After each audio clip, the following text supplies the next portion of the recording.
Early 1943. High above Western Europe, the air at 25,000 feet was thin, cold, and brutally unforgiving. German interceptor pilots climbing toward Allied aircraft were accustomed to recognizing their opponents long before combat began.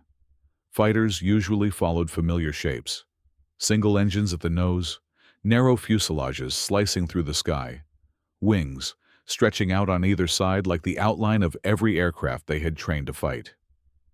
But on certain missions, radar controllers began reporting something unusual approaching the bomber streams from the west. At first, it appeared only as a distant silhouette against the pale upper atmosphere. As the aircraft came closer, its outline looked strange even to experienced pilots. Instead of a single fuselage, the aircraft had two long tail booms stretching backward from the wings, with a cockpit pod sitting between them like a small command capsule. Two engines roared on either side of the pilot, their propellers cutting through the thin air with a steady mechanical rhythm. To pilots seeing it for the first time, the aircraft looked unfamiliar and unconventional, almost experimental. The fighter was the Lockheed P-38 Lightning, and its unusual twin-boom design immediately stood out against the traditional shapes of other aircraft in the sky. Yet the strange appearance of the Lightning was not an accident of design. The aircraft had been engineered specifically for the kind of air war that was rapidly evolving above Europe and across the Pacific. At high altitude, where bomber formations and interception battles often occurred, the engine performance became one of the most critical factors determining victory or defeat. Thin air reduced the amount of oxygen available for combustion, causing many engines to lose power as aircraft climbed higher into the atmosphere. The P-38 Lightning addressed this problem with a powerful technical solution. Each of its Allison engines was equipped with a turbo-supercharger, a system that compressed incoming air and allowed the engines to maintain strong performance even above 25,000 feet.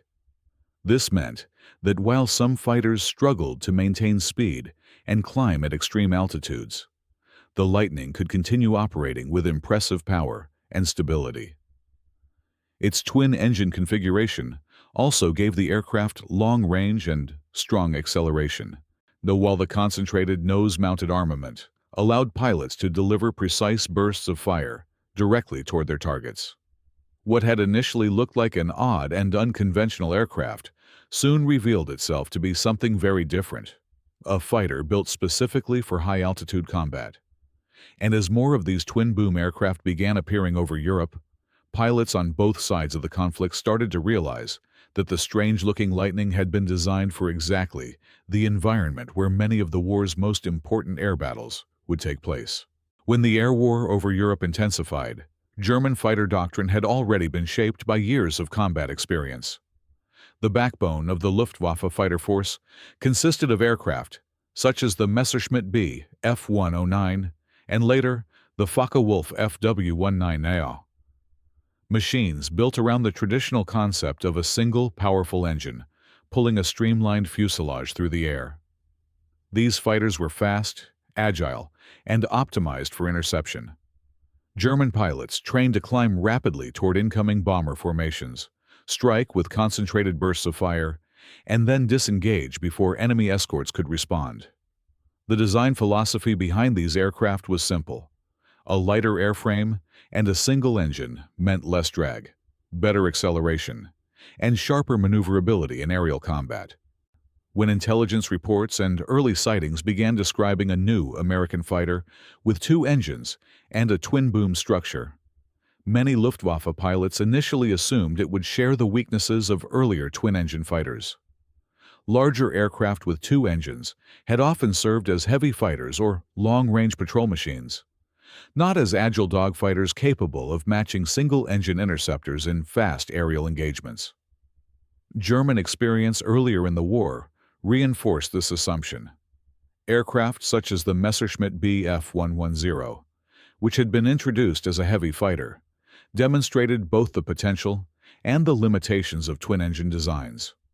While the Bf-110 carried strong armament and had impressive range, It struggled when forced into tight turning battles against smaller, single-engine fighters. Because of this, many pilots believed that larger twin-engine aircraft were best suited for specialized missions, such as night fighting, long-range escort, or ground attack rather than direct dogfighting against nimble interceptors. From this perspective, the unusual shape of the Lockheed P-38 Lightning seemed to confirm those expectations. Its twin booms, central cockpit pod, and widely spaced engines made it look larger and more complex than the fighters most pilots were used to confronting. At first glance, the aircraft appeared to sacrifice agility in favor of power and range.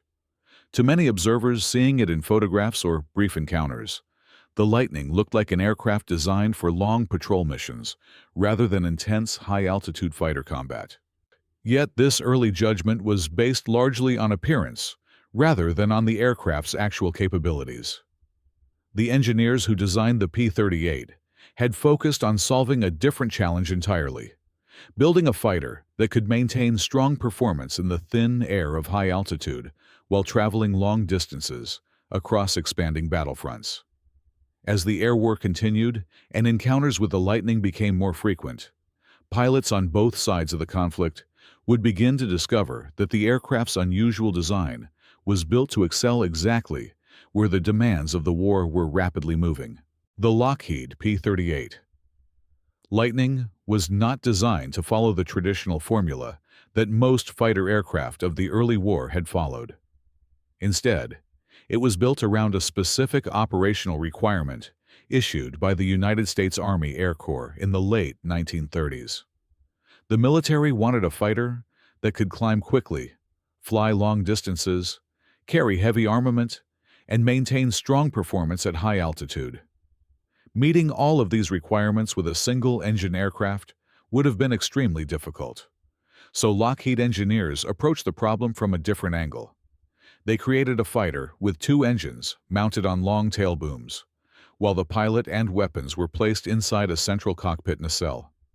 This unusual structure gave the aircraft a distinctive silhouette that was unlike anything else flying at the time. But behind the unusual shape was a carefully engineered solution designed to deliver the speed, range, and firepower needed for modern air combat. The Lightning's technical features were built specifically to solve the problem of high-altitude performance. Each wing carried a powerful Allison V1 710 engine, and both engines were equipped with turbo-superchargers, devices that compressed incoming air so the engines could continue producing strong power, even in the thin atmosphere above 20,000 feet. Many fighters of the early war struggled in these conditions because their engines relied on the natural density of the air for combustion. As altitude increased and the air became thinner, engine power often dropped significantly. The P-38's turbo-superchargers allowed it to overcome this limitation, maintaining speed and climb performance even above 25,000 feet. The aircraft also carried a powerful battery of weapons mounted directly in the nose, including machine guns and a cannon. Because these weapons were concentrated in one place rather than spread across the wings, every burst of fire traveled straight forward toward the target without needing to converge at a specific distance. This gave Lightning pilots a precise and powerful attack capability during combat engagements. What initially looked like an unconventional aircraft was in reality the visible result of a design built to perform exactly where many air battles were taking place, high above the battlefield where altitude, engine performance, and concentrated firepower could determine the outcome of a fight within seconds. The first real measure of the Lockheed P-38 Lightning came when the aircraft began flying operational missions in active combat zones. In wartime aviation, many aircraft designs appeared impressive during testing, but revealed weaknesses once they were exposed to the pressure of real battles. Pilots needed aircraft that could perform consistently under extreme conditions: rapid climbs, sudden dives, tight maneuvers, and long flights through unpredictable weather. When the Lightning began appearing in combat formations, both Allied and Axis observers paid close attention to how the unusual twin-boom fighter would perform against experienced enemy pilots. Early missions quickly demonstrated that the aircraft's engineering features translated into practical advantages in the air. Pilots discovered that the Lightning could climb steadily into the thin atmosphere where many bomber formations operated, maintaining strong engine power, even at altitudes where other aircraft began to lose performance. Combat encounters soon provided clear examples of how these advantages mattered during actual engagements. High-altitude battles often took place above 20,000 or even 25,000 feet, where interception fighters needed to reach bomber formations quickly and maintain speed during combat. In these conditions, the Lightning's twin engines and turbo-superchargers allowed it to operate effectively while maintaining stability and power. Pilots also began to rely on the aircraft's concentrated nose-mounted armament. Because all of the Lightning's weapons fired directly forward, pilots could aim the entire burst of machine guns and cannon fire directly at the target aircraft without worrying about the complex convergence settings required by wing-mounted weapons. In aerial combat, where firing opportunities often lasted only a few seconds, this design allowed Lightning pilots to deliver accurate and powerful attacks once they aligned their aircraft with the enemy. As combat reports accumulated, the reputation of the P-38 began to change. The aircraft that had once seemed strange to many observers was now demonstrating that its unusual design had been created to meet the real demands of high-altitude air warfare. Each successful mission and combat engagement reinforced the same conclusion. The Lightning was not simply an experimental concept, but a fighter capable of operating effectively in the demanding environment where many of the war's most critical air battles were fought. For the pilots who flew it, the Lockheed P-38 Lightning quickly became more than an unusual aircraft shape in the sky. It was a machine whose strengths had to be understood through real experience in combat. Many American pilots who transitioned to the P-38 had previously flown single-engine fighters, and the Lightning required them to adjust their flying style. With two engines mounted on long booms and a cockpit positioned in the center nacelle, the aircraft responded differently during climbs, dives, and high-speed maneuvers. During training, instructors emphasized that the P-38 should not always be flown like smaller single-engine fighters. Instead of relying purely on tight turning dogfights, pilots were encouraged to use the aircraft's altitude advantage, speed, and powerful dive capability.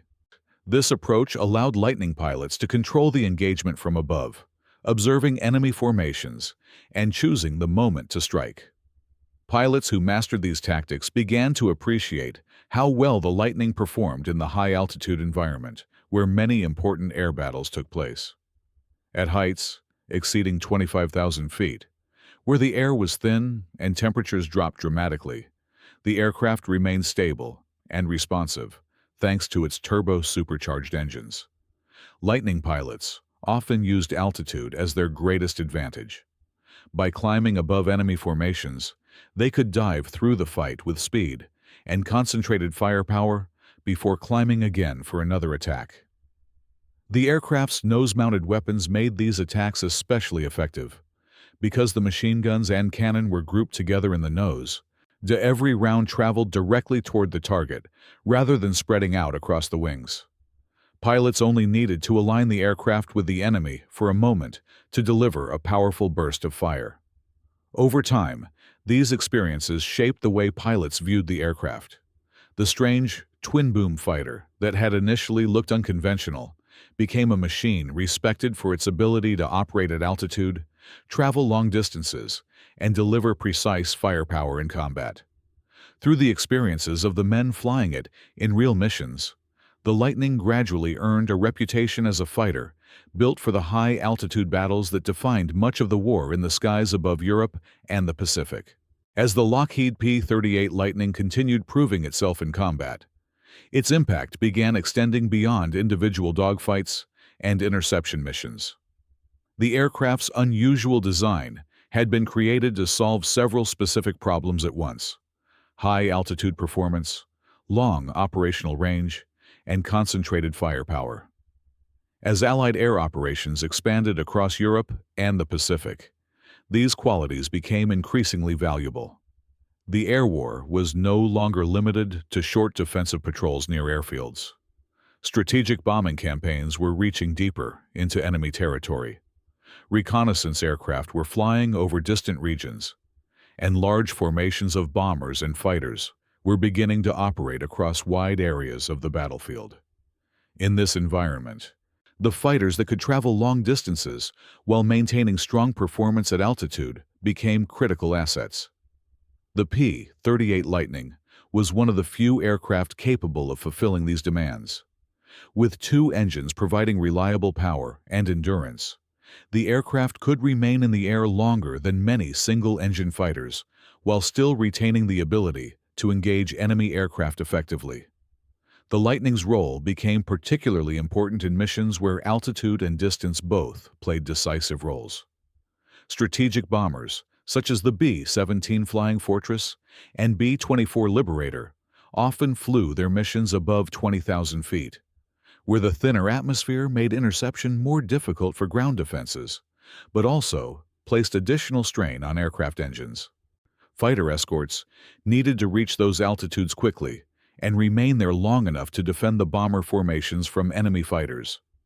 The P-38's turbo-supercharged engines allowed it to maintain power and stability even above 25,000 feet, giving pilots a reliable platform for combat in the upper atmosphere.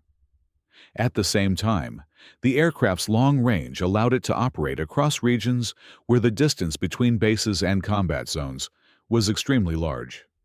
This capability proved especially valuable in theaters, where airfields were separated by hundreds of miles of ocean or rugged terrain. As commanders began planning larger and more complex air operations, aircraft like the Lightning helped expand what fighter forces could accomplish. Fighters were no longer limited to short-range interception or local defense missions. Instead, long-range high-altitude aircraft such as the P-38 allowed Allied air forces to project fighter power much farther across the battlefield. The aircraft's performance at altitude and ability to travel long distances made it a key part of the broader shift toward air campaigns that operated across entire regions rather than isolated front lines. As the war intensified across multiple theaters, the Lockheed P-38 Lightning began appearing in steadily increasing numbers within Allied air forces. Wartime aviation was not only about designing advanced aircraft, but also about producing them in quantities large enough to sustain continuous operations. American industrial production expanded rapidly during the war, allowing factories to manufacture thousands of aircraft to meet the demands of global conflict. The P-38 became one of the fighters produced in significant numbers during this period. As new aircraft rolled out of assembly plants, additional fighter groups were equipped with the Lightning and deployed to areas where its unique capabilities could be used most effectively. Unlike some aircraft designed primarily for a single role, the P-38 demonstrated a level of versatility that allowed it to participate in several types of missions depending on operational needs. With larger numbers of P-38 aircraft entering service, the Lightning began influencing air operations on a broader scale. Fighter groups equipped with the aircraft could escort bombers, intercept enemy aircraft, and patrol wide areas of sky where Allied air power needed protection. Its twin engines provided the endurance required for long missions, while its high-altitude capability allowed it to operate effectively in the environment where bomber formations often flew. These characteristics made the aircraft particularly valuable in theaters where long distances separated bases from combat zones. As Allied forces expanded their operations across Europe and the Pacific, the fighter units equipped with the Lightning were able to support missions that stretched across large regions of the battlefield. The aircraft's long range meant pilots could travel far beyond their home airfields, while still maintaining enough fuel and power to engage in combat if necessary. The growing presence of the Lightning across multiple theaters demonstrated that the unusual twin-boom fighter had moved far beyond its early reputation as an experimental or unconventional design. Instead, it had become a practical and widely deployed aircraft that contributed to the expanding scale of Allied air operations. As more squadrons received the aircraft, the P-38's capabilities began shaping how certain missions were planned. Long-range escort, high-altitude interception, and extended patrol flights all benefited from fighters capable of operating effectively at distance and altitude. The increasing number of Lightning aircraft in service illustrated how the design had evolved from an innovative engineering concept into a widely used combat platform, capable of supporting the growing scale of the global air war. As the Lockheed P-38 Lightning began appearing more frequently over combat zones, opposing pilots gradually revised their understanding of the unusual twin-boom fighter. Early impressions based purely on appearance began to fade as repeated combat encounters revealed how the aircraft actually performed in the demanding environment of high-altitude air warfare. The distinctive outline of the Lightning was impossible to mistake once pilots became familiar with it. Two long tail booms stretched backward from the wings, while the cockpit sat in a central nacelle between the engines, creating a silhouette unlike most fighters of the era. From a distance, the aircraft looked unfamiliar compared to the sleek single-engine fighters that dominated European skies. Yet combat experience quickly demonstrated that the aircraft's unusual structure was closely connected to its performance advantages. At the altitudes where bomber formations often operated, engine power, stability, and climb capability became decisive factors. Fighters attempting to intercept these formations needed to maintain speed and control in thin air, where many engines struggled to produce full power. In these conditions, the Lightning began to reveal the purpose behind its unconventional design. The P-38's turbo-supercharged engines allowed it to maintain strong performance even above 25,000 feet, an altitude where the thin atmosphere reduced engine power for many aircraft. While some fighters experienced noticeable performance loss at these heights, the Lightning's engines continued producing reliable power, allowing pilots to climb into the upper atmosphere and remain there while maintaining speed and control. During high-altitude engagements, this stability gave Lightning pilots a valuable advantage, allowing them to maneuver confidently while positioning their aircraft for firing opportunities.